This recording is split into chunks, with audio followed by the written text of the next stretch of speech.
are in my dining room today because I am ready to make it over. So let's jump into it and let me show you what I was thinking.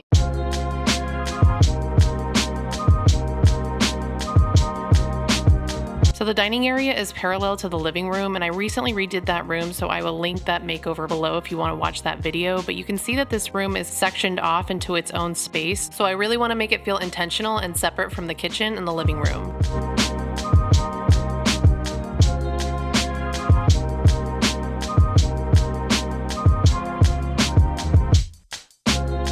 So this is currently what we're starting with. I've got these chairs here that I showed you in one of my previous videos. I got these from a Facebook Marketplace deal, and they came with a table that's in there, and it came with this buffet here, and I absolutely love this piece. They're honestly really great pieces, and they just need a little touching up. But before I go in and sand off all of the varnish to remove some of the imperfections, I want to try a few simple and affordable ways to bring them back to life. This whole set was made in the 1950s, so I'd prefer to keep some of the imperfections in an effort to preserve their natural patina.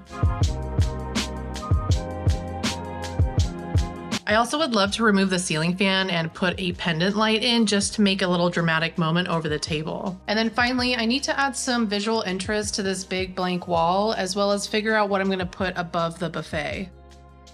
So here's like a sneak peek of everything I've been basically collecting for this dining area. This is all secondhand and vintage mainly. I even found something like this at a garage sale. This is, I think, from 1964. It says we purchased at San Diego Zoo. And I think this is like made out of some kind of bone material.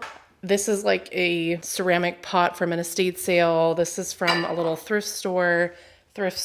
So I kind of just wanted the vibe here to be really moody and vintage and kind of lean more into like the reds. And I really want copper and ceramic and kind of this like black iron material. And yeah, I think this is going to be kind of the look. I definitely have a lot more stuff that I want to incorporate, but I just wanted to show you kind of what we're starting with here. So I, of course, have been making a Pinterest board for a while. I got really into the idea of stained glass and these really kind of rich, moody, earthy colors. I also wanted to lean into a minimal aesthetic and something that's also a little bit mid-century and also a little bit Spanish and vintage and antique. I had thoughts about doing a ceiling treatment, like painting it darker or putting Roman shades up. I also thought it would help modernize the space if I could find a really graphic or linear pattern to use for the chairs or as a rug. So I was looking for some fabric to reupholster these chairs because this outdated fabric is just not in good condition. As I was saying, I was looking for some linear graphic patterns that were minimal and kind of moody in color. But I couldn't find anything like that at an affordable price point in any of the fabric stores around me. But I did happen to be walking through the IKEA kitchen section, and this dish towel right here really caught my eye. I think it's really on brand with what I was looking for, and if I use these to reupholster the seats, it would only cost me $7 a chair. I honestly think this could work out really well because it's just the right size for a small reupholstery project like a dining room chair seat. And the material is really thick, so I think it's gonna hold up over time. And this second towel that came with it, I'll just save it for another DIY project in the future. So that's where we're gonna start this dining room makeover. I'm a little bit nervous because I've never done reupholstery with a linear pattern before, so let's see how this turns out.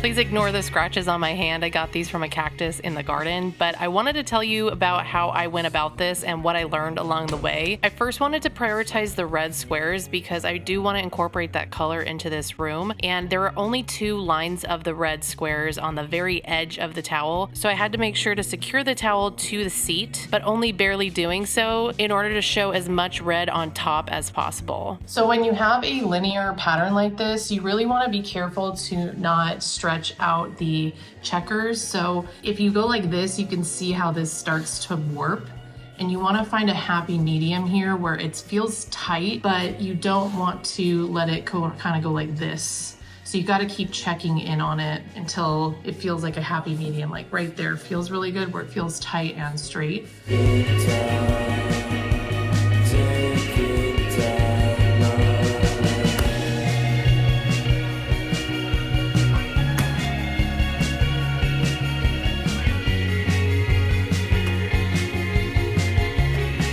This is actually such a better experience than when I reupholstered that stool in a previous video. Having an electric stapler is a game changer. It has so much more power and it's so much easier on your hands. I also opted for longer staples because I put this dish towel over the fabric that was originally on here just for some extra cushion, and I didn't think it was necessary to remove it. Additionally, when you get to the corners, there's a lot of extra fabric and those longer staples really come in handy. I also ended up using this staple as an extra set of hands. I would staple something in just to hold the fabric there while I pulled it on the other side, and then once I got one side where I wanted it, I used a flathead screwdriver to undo the staple and re-staple where I needed it.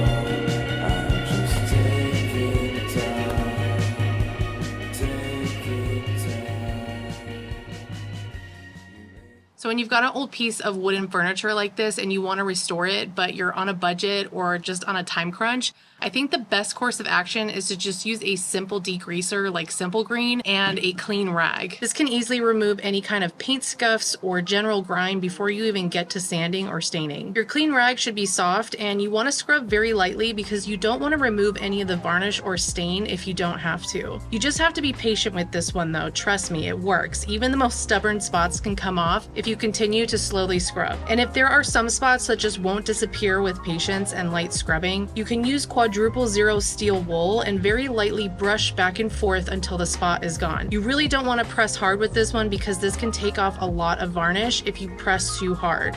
So now that I've degreased this entire chair and I've gotten rid of a lot of the paint scuffs and a lot of this like crusty dirt stuff, I'm going to go back in with some of this quadruple zero steel wool, and then if anything is raised, I'm just going to use like a razor blade or an X-Acto knife and just scrape off a little bit. This will definitely leave a little bit of scuff marks, but we can definitely fix that in the next step. If you use Restore Finish in the color that you think is closest to the piece of furniture in its current state, you can cover up most of those scrubbed off areas. I opted for this walnut color of Restore Finish because I think this color is the closest to what it is in its current state, and so I'm just going to add a layer on the entire piece and try to bring back some life into this. And once that layer dries, I'll just spot treat some of the lighter areas that have more varnish and stain removed with an actual stain, like this Minwax one, to try and get the color here a bit darker. As I mentioned before, I want to keep the old patina of these, so I am embracing all of the imperfections.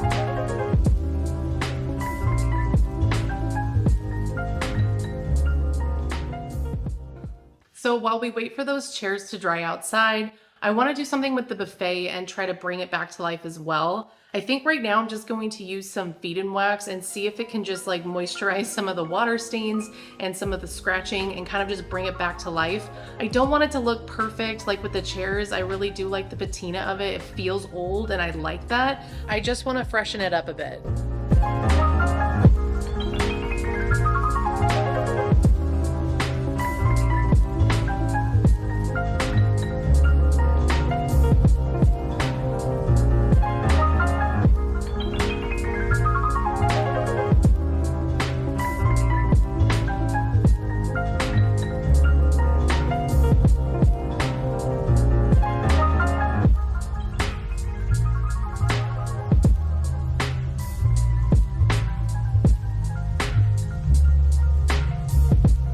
Oh my god, I am loving this. It looks so clean and like restored and so good. There are, as you can see, a couple little like white paint scuffs, and those will easily come off with some of that Simple Green. But for now, I'm just gonna let the feed and wax kind of soak into the wood and condition it.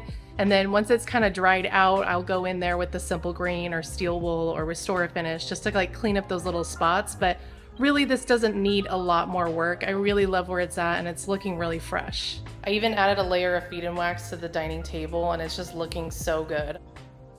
So we have a maintenance guy coming over just to do some routine stuff, and I was asking if I could get some help with the ceiling fan because I took a look at it and I just don't think that I can do it on my own. It's really heavy and it's got a lot of additional parts, and unfortunately I don't really have a helper today, but I really want to just get the light over with and I would love his help to just like replace it. So he's gonna help me take down the ceiling fan because I found a really cool one on OfferUp for only $15. So let me show you what it looks like. I love it. It's so interesting and it's really, really vintage. And the lady I picked it up from said she's had it for like decades. It's a bit rusted and I don't know if I need to clean it up a bit, but I think I'm just gonna wipe it off. And then it came with these like glass shades. I really like it both ways. I think this is a really, really pretty look, but I think it's almost a little bit more modern if I don't use the glass shades. But I absolutely love like the wood center and just kind of like the bronzy floral look, and it's just really, really pretty. Okay, here it is. I think it looks so pretty. Let me see what it looks like turned on. I love it. It's so gorgeous. It's honestly so pretty. I'm so obsessed with this. I love the way that this is like hooping, and I love this middle wood piece. These look really great too. I was kind of worried that they would look a little bit too antiquated, but I really like them. I think they look nice and they really match the sconces over the fireplace. I kind of wanted to see what it would look like though without one of these. I mean, that's kind of nice too. It's like really modern and pretty. Let me know in the comments what you think, what you would do. I like it both ways, to be honest.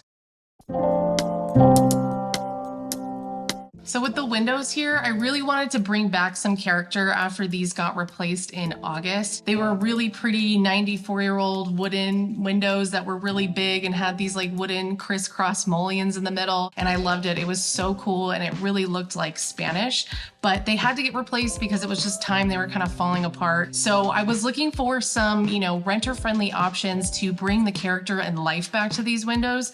And I went through Amazon and I found some removable decals. I was really looking for something that's stained glass because I don't want to obstruct the light or the view, as that's something that I really like about this place, but I really wanted to give it some kind of visual interest. And I liked these a lot because these are all removable. You can put them on any way you'd like, and you can also like double up. So I got 4 of these because they were fairly affordable. I can link them below if you're interested. But I really liked just like the cool and warm tones in here.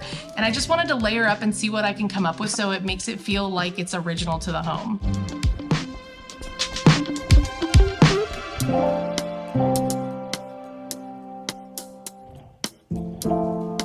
Okay, so this is the design I came up with. I kind of really like it. It's interesting. It feels like there's a focal point, but you might think that there's something missing, and there totally is. I have these little things that I got called caming lines, but they're basically kind of fake lead lines. And I'm just going to kind of like connect them here to create a grid-like pattern. And they're 20.5 inches each. And I actually ended up only using about half of a pack for a window.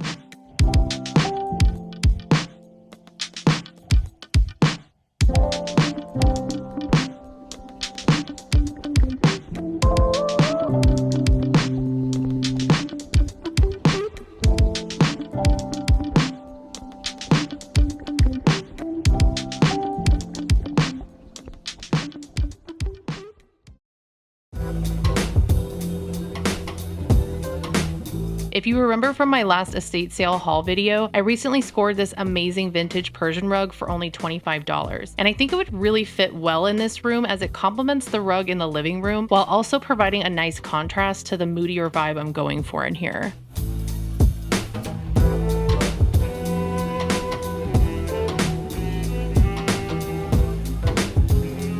I really like how this is looking and it feels really good in here. I feel like there's a really good even flow around the table and throughout the room.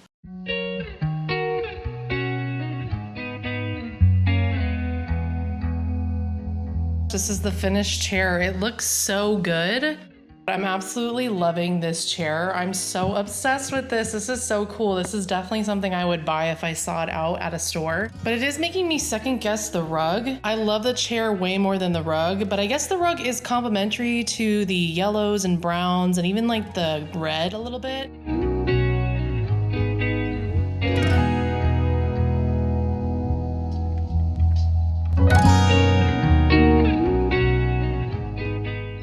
So the next thing I want to add to this room is this frame. I really love this so much. It looks so Spanish and I've been holding on to it for a few months. I found it at that junk market a couple months ago and it was only $15 and it's a really good like size, and it's really pretty. And I've been looking for like the perfect piece of art to put in here, but I just haven't found anything. But I found this mirror at IKEA in their bathroom section. It's only $14.99 and it's only 2 inches bigger width-wise and I think 3 inches bigger length-wise. So I thought I could cut it, but I tried a few cuts on like a practice piece of mirror that I got at IKEA as well for only $2.99. And I don't know, it's really difficult. So I'm thinking I might just like put it on the back of the mirror instead of fitting it into this groove here, which would probably look a little bit better and more professional, but I don't think it'll look too bad. And then I think all I would need to do is just stain the inside of this a darker color so that you can't see the reflection of the lighter wood. I also added these L brackets in the corners here just to have some like extra support since the mirror is a little bit heavier than just a random piece of art. So I think if I just add some stain to the inside right there, it won't be as noticeable. And if it looks pretty terrible, then I'll figure out how to cut it. But let's try that first.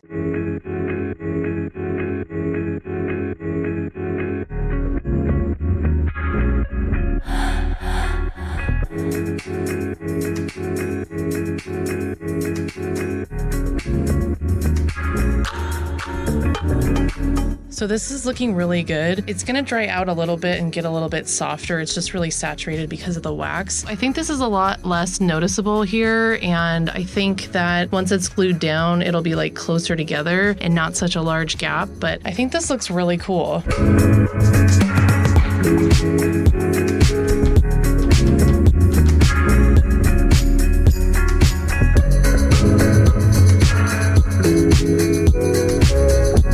Here I'm just applying a generous amount of E6000 glue and some Gorilla Hot Glue, and then I did another layer of E6000 glue just to make sure that this mirror would stick, and then I just made sure it was center and left some books on it for 24 hours. Alrighty, well, it officially feels like fall. It has been raining all day and it's kind of dark and moody and cold. So I turned on all the lights, so hopefully it is bright enough to finish this dining room makeover. The last thing to focus on is the gallery wall. I really want to give the white wall a purpose, and I think putting up pictures and photos and things will really just make that room feel super rich. I've been collecting things over years now at thrift stores, estate sales, etc. And I really think this is going to be the finishing piece to this room. So let me show you the layout I've come up with and kind of what I was thinking. So this is kind of my general layout. I wanted to have some greens and yellows and reds just to kind of mimic the chairs and the rug and kind of bring all those colors up the wall. This is like a frame I got at an indoor flea market and I turned it into a mirror. I got this at an estate sale. And these are my grandparents at the Chateau Marmont, I think in like the 40s or something. This one right here, as well as this one and this one, I got from a online museum archive where you have open access images and everything is kind of copyright free no matter what your use is. And I looked these up in like the Spanish Revival archive because that's kind of when this house was built. So I think those really fit really well. This is from the Pasadena flea market. And then this is so funny. This is a Live, Laugh, Love sign from the Dollar Tree, and I just painted it green and I'm gonna use it as a shelf.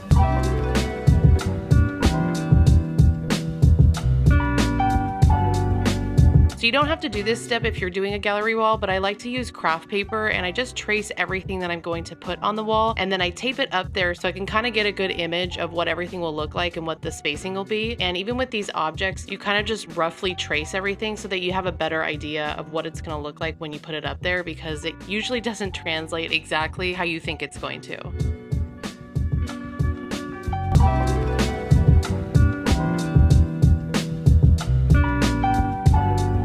So a lot of homes that were built between like the early 20s to the mid 60s even have concrete walls, and you can't really just nail anything in. So I had to pre-drill a bunch of holes where I wanted screws to go in order to hang everything.